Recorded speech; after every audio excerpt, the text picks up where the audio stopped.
Bang, lukis Itachi senang. Kalau Itachi ni lah Susanoo. Mula-mula buat dia punya bentuk bujur dulu. Tambah lagi satu bujur macam ni kat bawah. Satu lagi kat bawah ni. Tarik macam ni satu, macam ni satu. Korang potong sini, potong sini.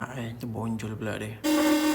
Garis macam ni. Tambah leher dia satu sini, satu sini. Bulat macam ni satu, macam ni satu. Satu macam ni kaki dia. Satu lagi kita buat macam ni. Macam tu. Tangan dia satu macam ni, satu macam ni. Bagi tangan dia buat sini satu. Korang berhenti kat sini, sama kan? Lepas tu korang gabungkan macam ni. Lambat lah, aku skip boleh tak ni? Korang buka topik badan, link kat bio, RM30 je benda ni. Korang tengok sini. Aku skip part yang badan-badan ni . Okey, ni kita sambung. Dah siap macam ni, korang pandai-pandai je dalam ni. Lepas tu, korang kemaskan. Tambah baju dia kat sini, buat lipat, kedut, tarik, sap.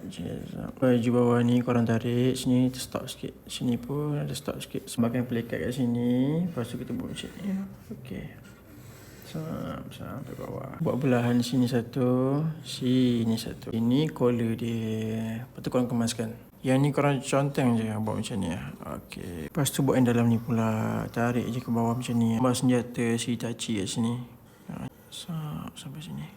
Ni buat macam dia pecah-pecah sikit. Ni kita seletikkan dia. M. Korang tanda kat sini. Satu, sini satu. Korang buat sini. Ni ada ikat. Korang kemaskan. Ni rambut, sini kening, sini hidung, dagu, so sini mulut dia. Jom kita buat. Tambah sharingan. Lepas tu kita buat dia punya tepi ni pula. Ni korang conteng je. Dah siap. Ustaz Itachi pegang rotan. Nak pandai lukis guna je e-book ni, boleh terus download and belajar. Link ada kat bio. Nak apa lagi, boleh komen.